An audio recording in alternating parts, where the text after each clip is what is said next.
And it's the words are you got to keep your heart wide open so the waves are going to push you around.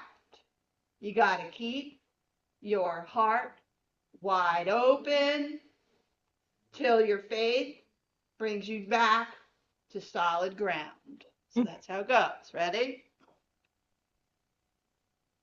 You got to keep your heart wide open, though the waves gonna push you around. You can stand up if you want. You gotta keep your heart wide open till your faith brings you back to solid ground. One more time. You gotta keep your heart wide open, though the waves gonna push you around. You gotta keep your heart wide open till your faith brings you back to solid ground. We will pass the chalice just because that is our routine. Put it here.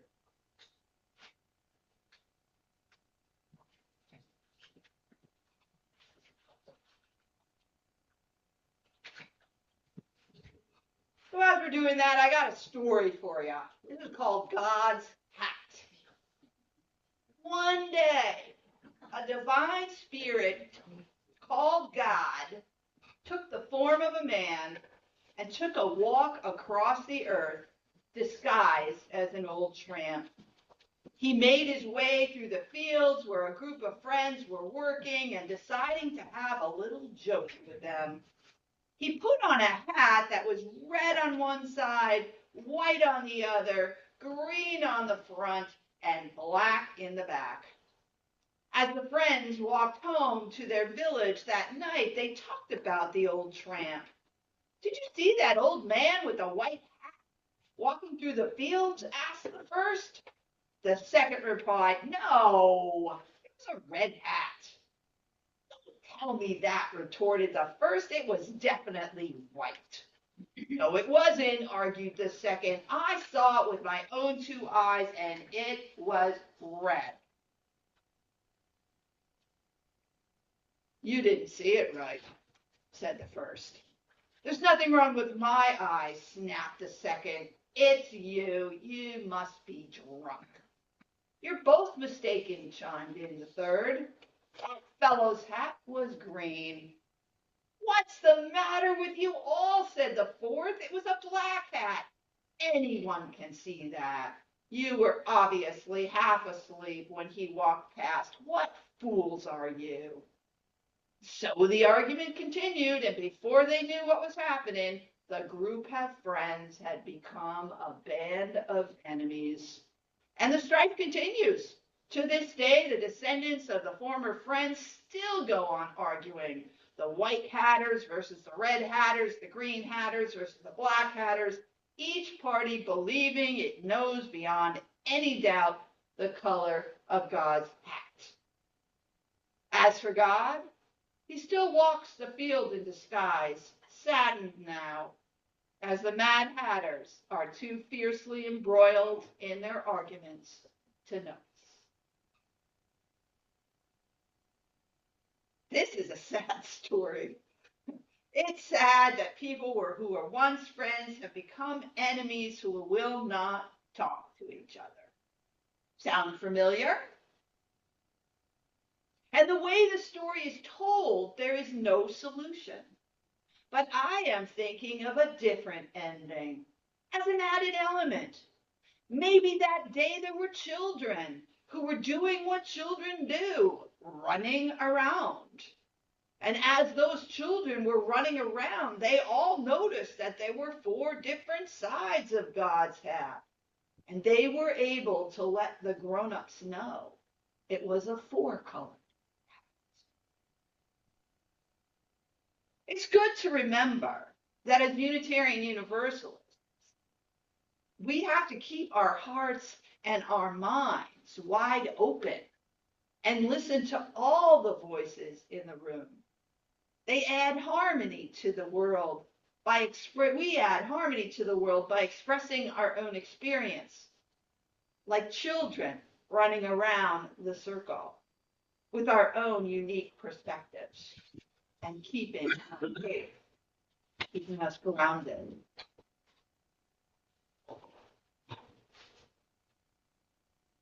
Martha Pasawat, a poet, puts it this way: do not try to save the whole world. Do not try to save the whole world or do anything grandiose.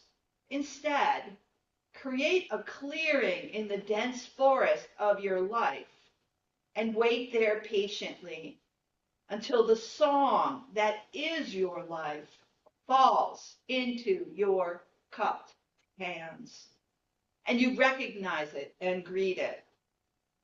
Only then will you know how to give yourself to the world so worthy of rescue.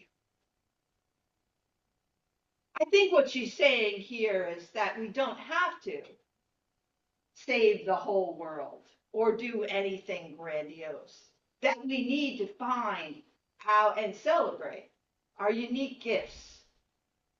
And when we can understand those unique gifts and really treasure them, that we can then figure out how we can give to the world that needs so much rescue. It is interesting, I'm a segue here. It is interesting, I was listening as I was doing all sorts of things with vegetables yesterday. Stephen and I were kind of teasing. He was teasing me that I was vegging out yesterday, but I was making tomato sauce. I was doing all sorts of things with all sorts of vegetables that needed to be used because we had a frost, and so everything is kind of waiting to get harvested in a way and made into things that will freeze and can. So, and I was listening to Heather Cox Richardson, who's a very interesting voice in the landscape.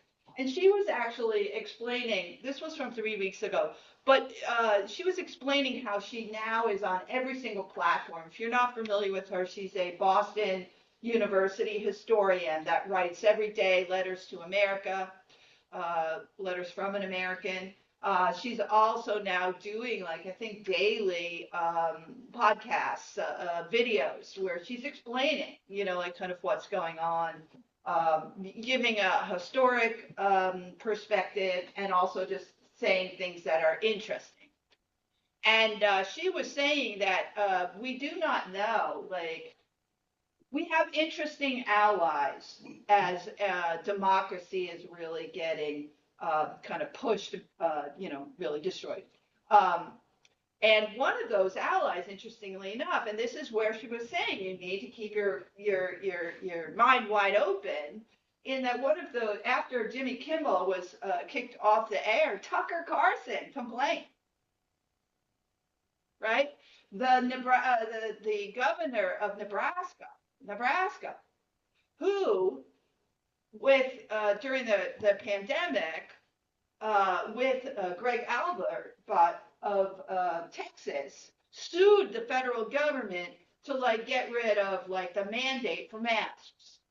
Well, he just announced and took Abbott to task for allowing the troops, the National Guard from Texas, to go to Illinois, right? Because he's saying to Abbott, which evidently he's going to see this weekend because Nebraska is going to play University of Texas, and it's a big thing, and they're both going to be in the same place. But he said that he was going to be talking to him and telling him how you cannot support the one. They can't tell us what to do with masks, and then send your troops to Illinois. Now they're framing it in this interesting way that, if a different president gets in, the reverse could happen. But nonetheless, you do not know who your allies are at this point as people really wrestle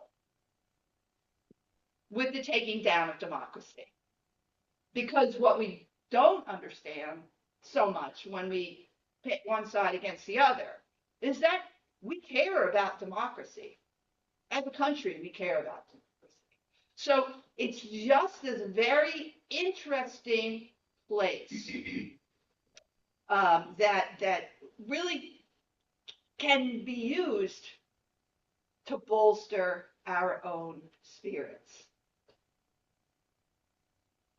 Another story that kind of illustrates this is called The Three Questions, and I know we've done it. It's by Leo Tolstoy, and I'll just give you a synopsis of it. There's a king, and he wants to know what the right time is for every action, and he wants to know what he should be doing. So he brings all of his people, these wise people, judges and a council, and he says, how am I going to know what's the right thing to do? And then nobody has the answer. They say, oh, you got to have a council. Oh, you got to go to a musician. Oh, you got to go to a rabbi.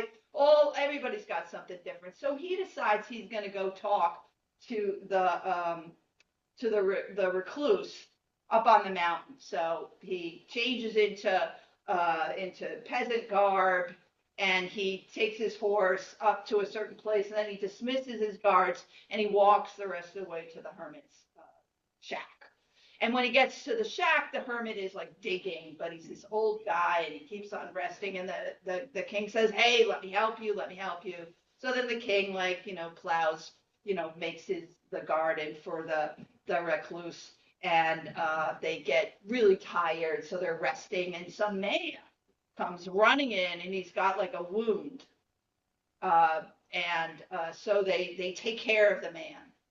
And interestingly enough, the next day, the man is kind of recovering, and he says to him, I really got to tell you, I'm your mortal enemy, but you saved my life, and now I'm going to kind of be, an ally with you.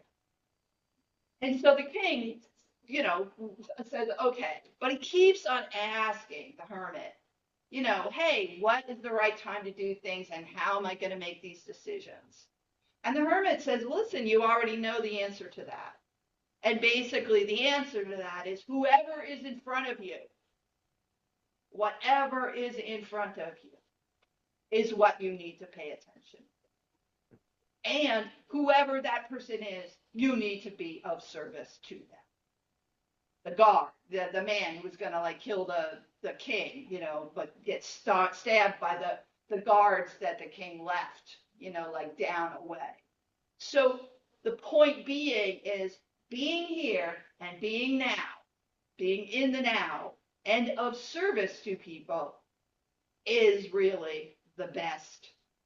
That's how you know what's right. That's how you know what you need to be doing. Which is pretty simple, right? The most important thing we can do is deal directly with what is in front of us. Tolstoy's genius in illustrating that when the king attends to the hermit and his assailant, he not only saves his own life, but the life of another. He captures the essence of established fundamentals for a resilient life, living in the moment in service to others. But oftentimes, we are not dealing with what is directly in front of us. We are maneuvering in a world and a perception that has everything to do with the past. We hear and experience our world through our own wounding and our upbringing. I was very fortunate a couple of years ago to do this webinar called Difficult Conversations with this man, Kern Baer, and a Unitarian Universalist congregation in Illinois. They were a colleague of mine put something on Facebook saying, hey, we're doing this we're doing this webinar, it was 3 Sundays, it was lengthy, called Difficult Conversations. And it was during the pandemic, so, it was online, so I tuned in. And I thought it was going to be the work of Marshall Rosenberg. Are you familiar with Marshall Rosenberg? It's interesting. There's a whole lot of people who are not. Nonviolent communication is what Marshall Rosenberg is very talks about. Years ago, Susan Sullivan did some readings about Marshall Rosenberg. But what Marshall Rosenberg talks about in terms of conversation is he breaks it down saying that we need to listen to other people based on a category of needs. Do they have a need for safety? Do they have a need for, hope? Do they have a need? What is the need that is behind the conversation that someone is saying to you? And can you respond? And this is all training, and people have groups and they practice compassionately listening to people and figuring out what is their need. A lot of times their need is safety. And so you could have that conversation with somebody saying, "Oh, sounds like you're feeling a little unsafe." And then they can give you a little more information about it. And so it's a way to kind of talk to people in terms of that. But it wasn't that. Ken Barron was not talking about that.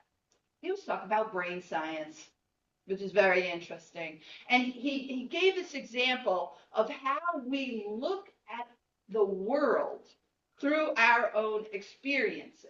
And so he in his in-person things, he has people take out a piece of acetate. You know what acetate is, right? Probably most people don't. Those clear things, right? And he has them draw the timeline, right? So Jill and Tom would have like this big boost, went to Ireland, and went on tour and then toured for 4 days, like privately. And you know what I mean?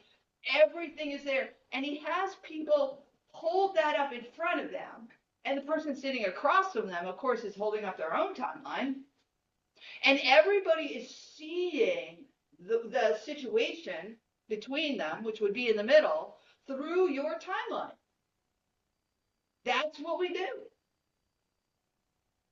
Now, and it's interesting because Sullivan 180 just had a couple of last year sometime or the year before, I think with the firefighters, had a course, and it was called ACEs, Adverse Childhood Experiences, right? And they were trying to tell these like firefighters that when they're walking into like a traumatic situation for people are not at their best. In fact, they may be absolutely triggering these ACEs, these adverse childhood experiences.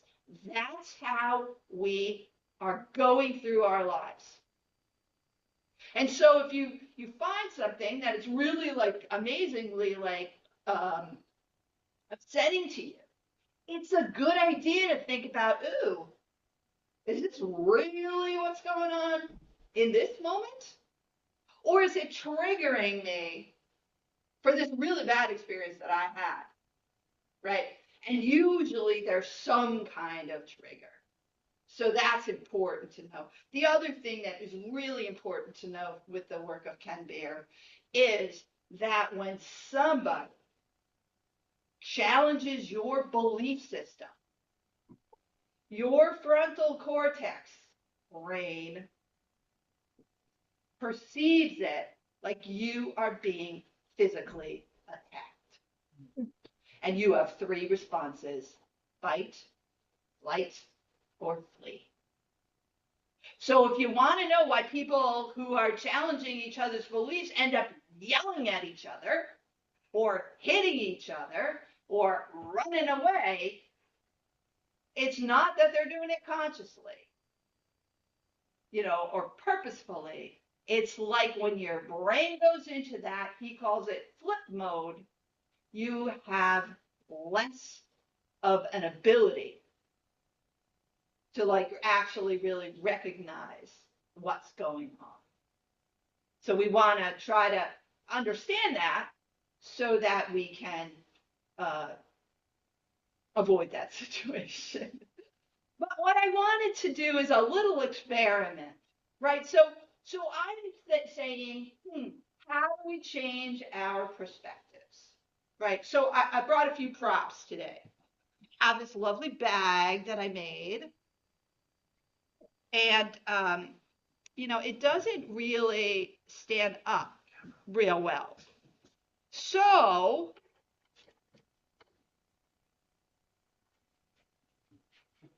we got to put some filler in, right? So I have some newspapers. Well, I'm going to put some filler like in my bag. And so this filler, what could this, like if we were just come up with some kind of metaphor for the filler, this could just be all of the rhetoric. Of course, it's local news, so it's not biased or whatever. So I am putting filler into my bag here so that it stands upright, because a lot of this stuff has to be propped up, right? The containers that are being presented to us as being real, they're being propped up by something. In our particular case, our containers being propped up by lovely, award-winning news. Okay, so there you go. Now,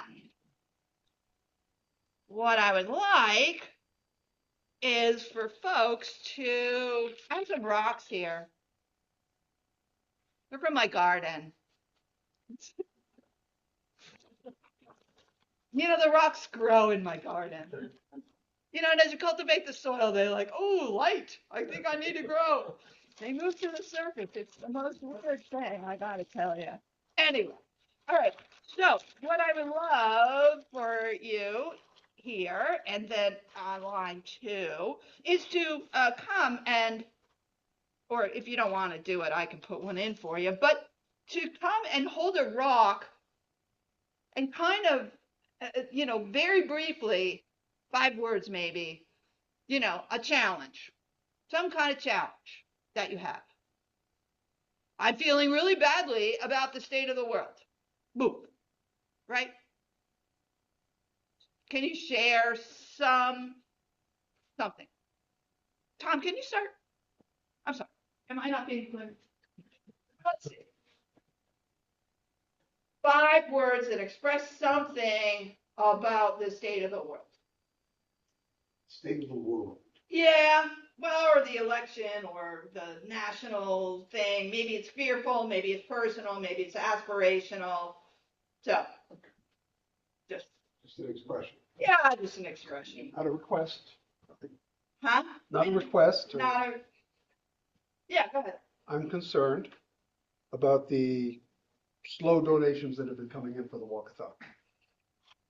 All right. Keep it local.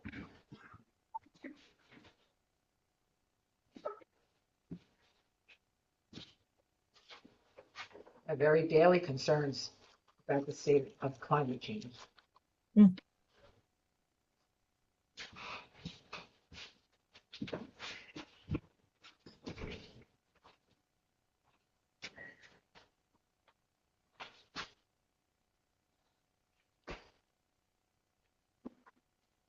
I'm concerned about the crisis that we're having with mental health and its association with violence every day.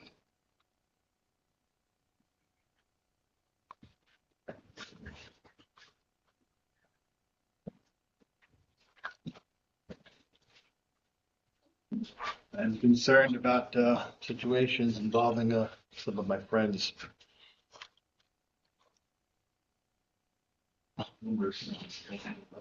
Thank you. Who's got a concern? I do. Okay. I do Big too. rock or small rock? Big rock for me. Okay. I'm concerned about the future of affordable health care in this country.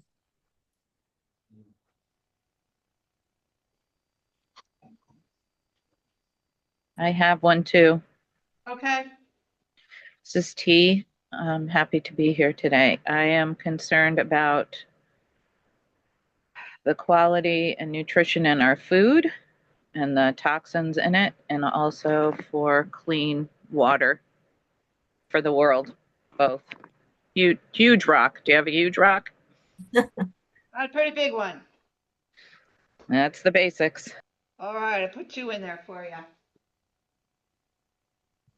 I'm concerned about the ubiquitous of hatred that is constantly spewed in the media. It does not foment cooperation or peace.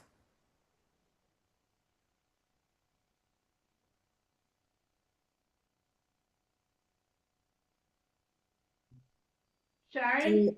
Yeah, well, I have to say that I agree with all of everyone's concerns, but I concern myself with finding something that I can do every day that makes my life better by making somebody else's life better. I focus on that on a daily basis. That's my concern. Okay. Sheila, did you? Yeah, a big rock. And I'm concerned about the social, political, economic, foreign policy of the United States and its its present and future direction. And I agree totally with Sharon. I think we should all be focused on what we can do to help each other to alleviate and ameliorate anybody's physical, mental, emotional suffering. I think that's primary. And I think what you said before is very important. When you get yourself in a steady state and maybe not a happy state, you project that, Laurie, and being an editor and being a minister, I think when you project that out to the world, that's very helpful to everybody. And I think everybody needs to be in a steady state and thinking about what they can do to certainly help others achieve that state. Thank you. Thank you. So we put, many of us put our concerns into that bag, right? So, but let's just now, because I'm always trying to think about how do we like change our perspective about something. So that container, for the most part, contains all sorts of concerns.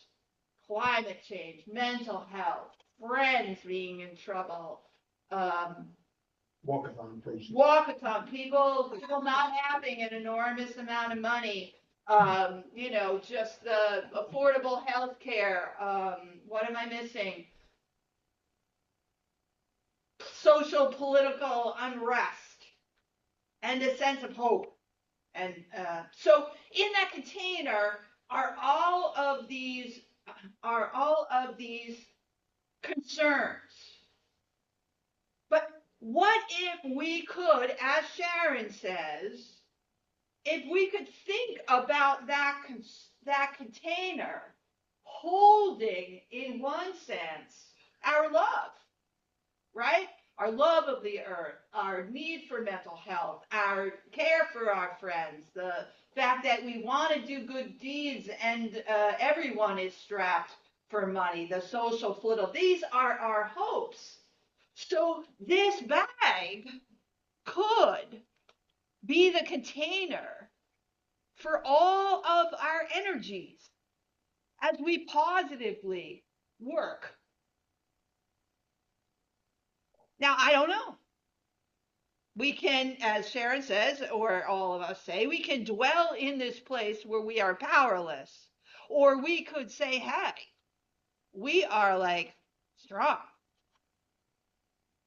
And this container will keep us moving forward. So it's a shift of perspective. Can we shift our perspective and imagine the container could hold all of our collective possibilities, making itself manifest as a large, strong container filled with weight and grit. Just going to tell you a little personal story. When I was a girl and I couldn't fall asleep, I would lie on the floor by my bed and place myself squarely in the room.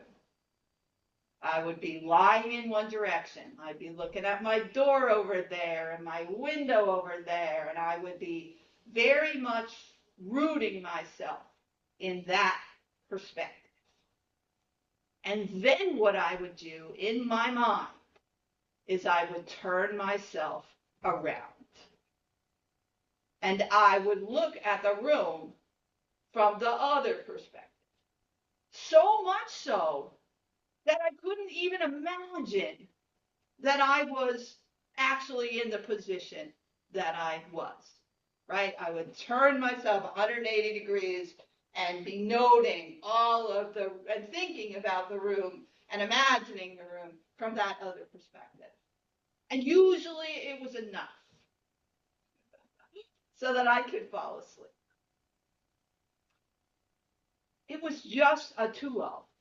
It was a way, in one sense, to center myself, decenter myself, and then center myself back up.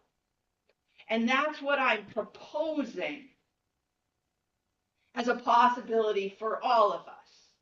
Is there a way to decenter ourselves? And clearly, what Heather Cock-Richardson was saying, understand that we don't know who our allies and our enemies are. We're like in this new kind of way. We're experiencing this place that we find ourselves in, actually, for the first time. Not unlike going on a honeymoon, perhaps. Do not try to save the whole world or do anything grandiose.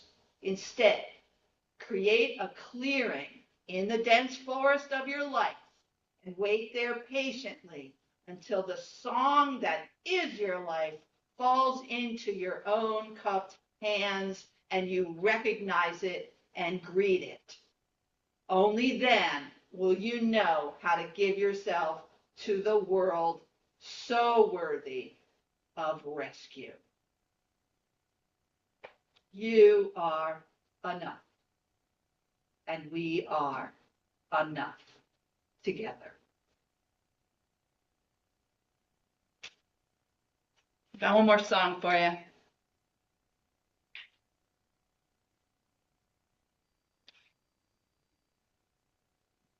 It's called There's Too Much to Think About.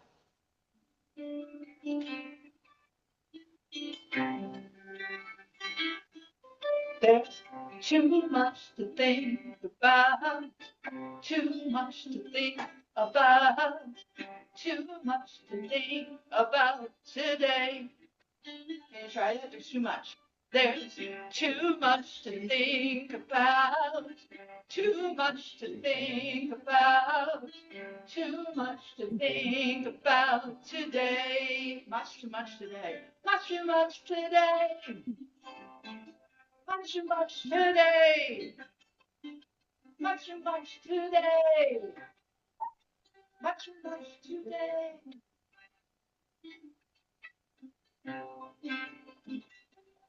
Give me strength.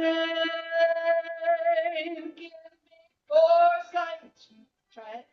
Give me strength. Give me foresight. There's too much to think about. There's too much to think about. Too much to think about. Too much to think about today. Much too much today. Much too much today. Give me strength. Give me foresight. Give me strength. Give me foresight today.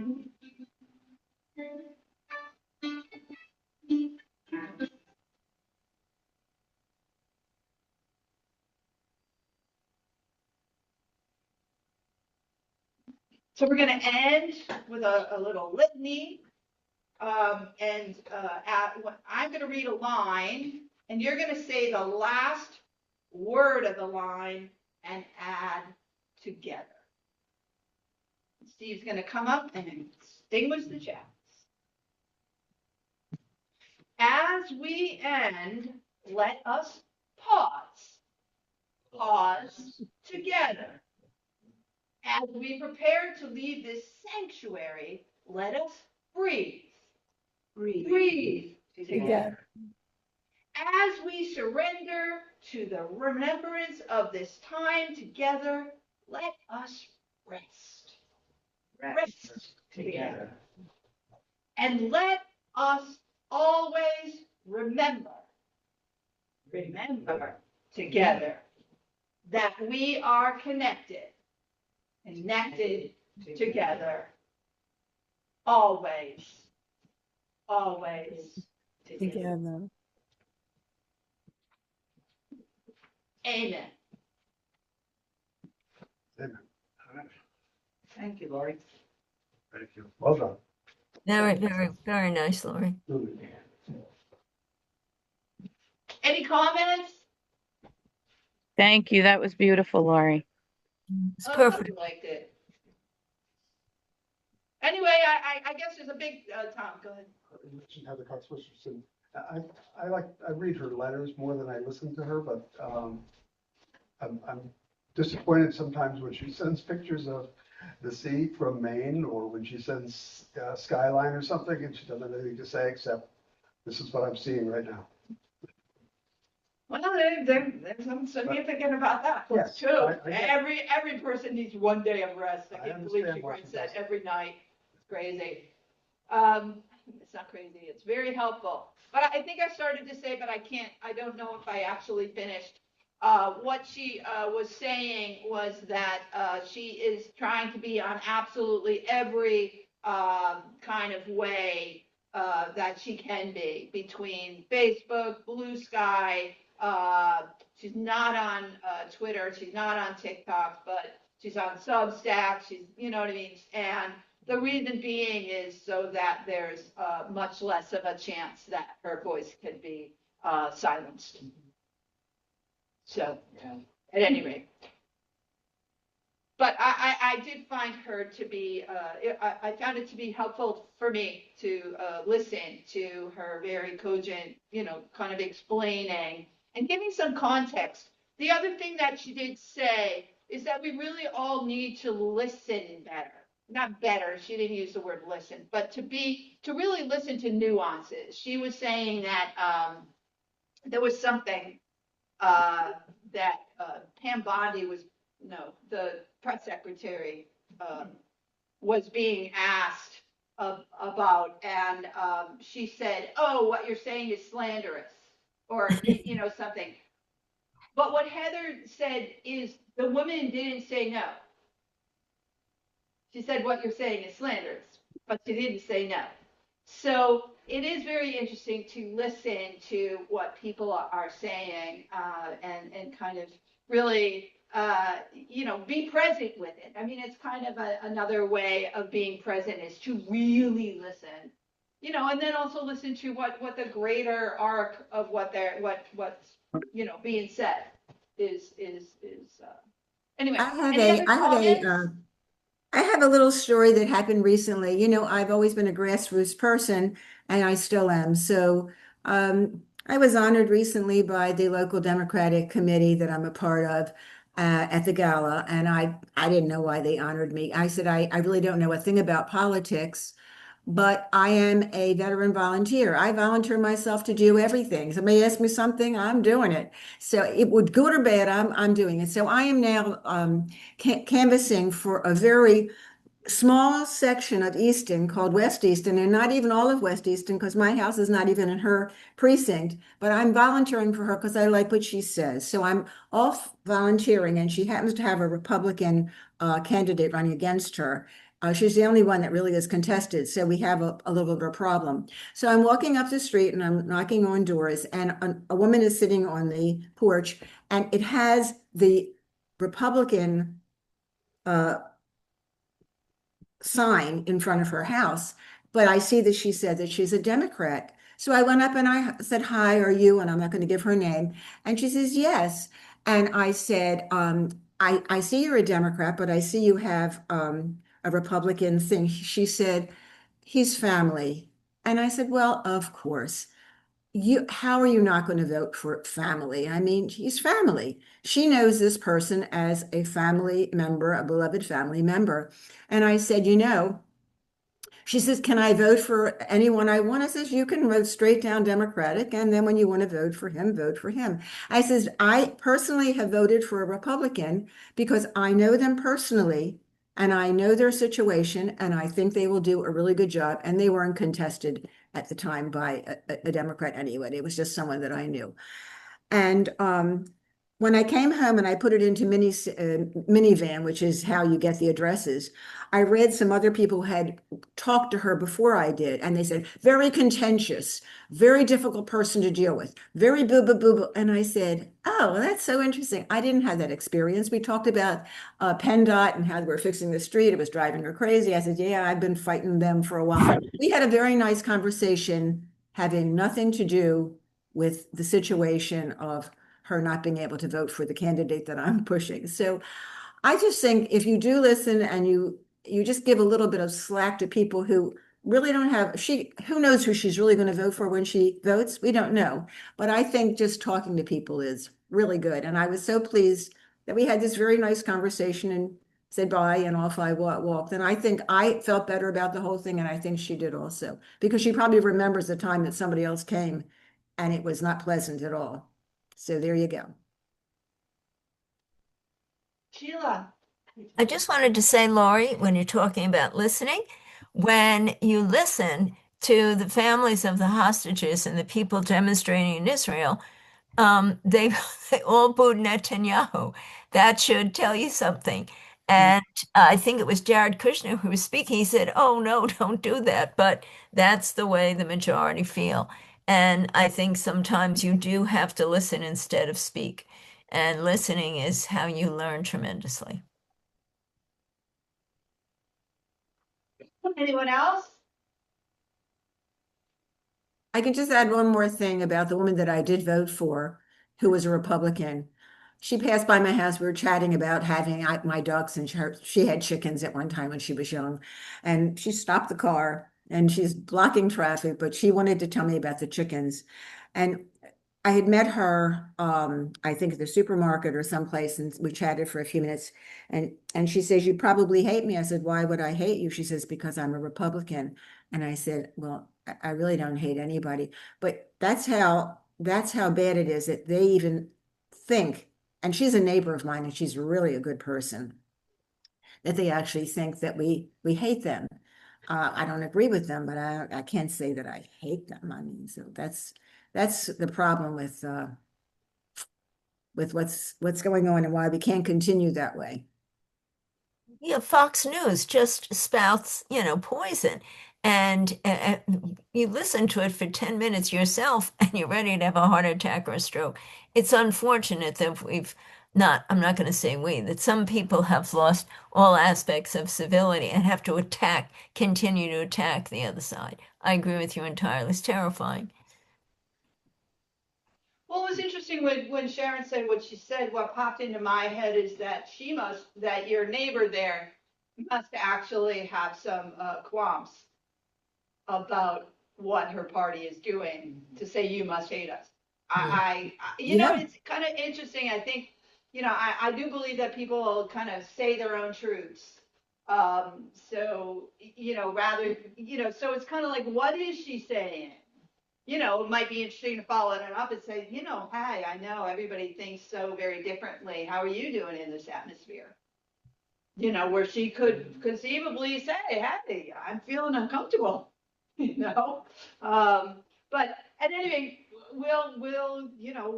this is uncharted waters we are all in. And I know that it makes it very, very. But your talk said we can't save the world, but we can save our little corner of it. We can do what we can. So I just think it's a real good way to go. I think it's a Yeah, good. it's a good way to go. Anyway, thank you so much. I hope you enjoy the rest of your day. Thank We'll you. just Thank you. finish up with a little chant. There's no place but here. There's no time but now.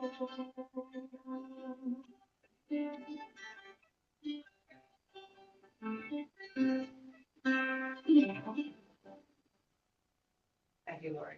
Thanks, Until we meet Laurie. again. Okay, Hey, see ya. Thank take you. care. Bye, everybody. What's on for next week? What's on for next week?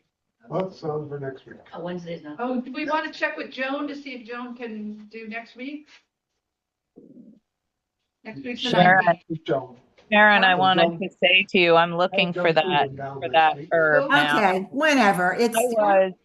Give me a call because I do want to look into it more, Yeah, I but just thought I want to pass along information that might Oh, be we're- useful. I don't know. Sounds good. I- I will give you a call.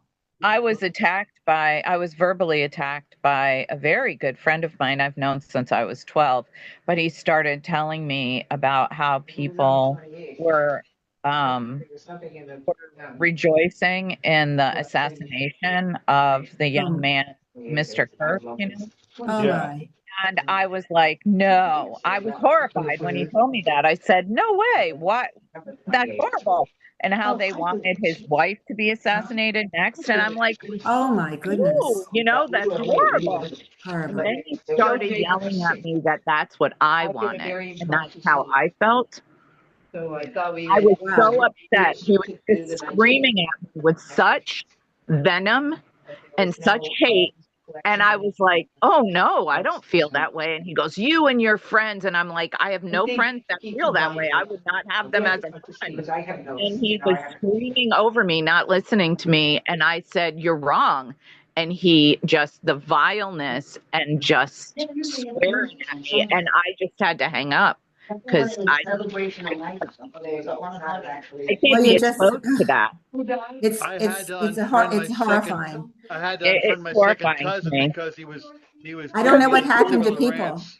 They're just, I don't understand it. He's known me since I was 12. Why isn't would that he come up something? with something like that, Wow. telling me how I feel and how I think? And I'm like, and they were horrific things, like horrific. Oh, my gosh. And then I he am texted so me and sorry that said, it's happened. That's terrible. he texted me and said oh, see how you take off when it gets hot? And I'm like, what is he talking about? And then he said, I said, it's your prerogative to make up lies about me all you want. And he went, what are you talking about? I didn't make up lies about you. I don't know what you're saying. I didn't say you.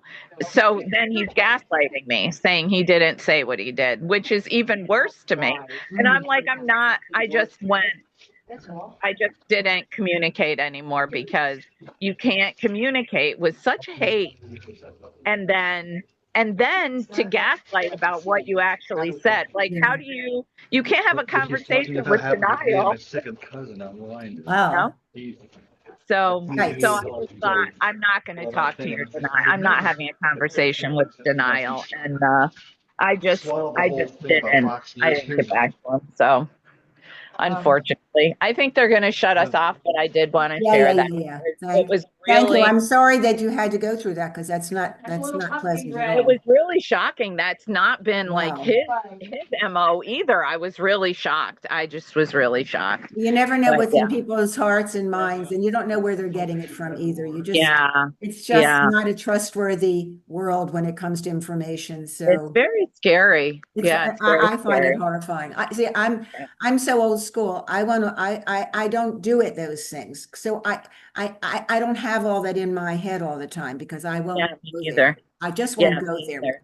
because I have other things that I think are more important that I can put my mind Yeah. to. Yeah. And I do my best. Let's put it whatever my best Yeah. is. May not be good Yeah. enough. What is my best? Yeah. All right. Have a Yeah. great week. Yeah, Sharon, give me a call. I will. I'll find I'll do that. it. I'll do find it. that information. Okay, Okay, thanks. thank you. Yeah, Take care. bye-bye. Bye-bye. You too. Bye, everybody. Thank you. Take care. Bye-bye.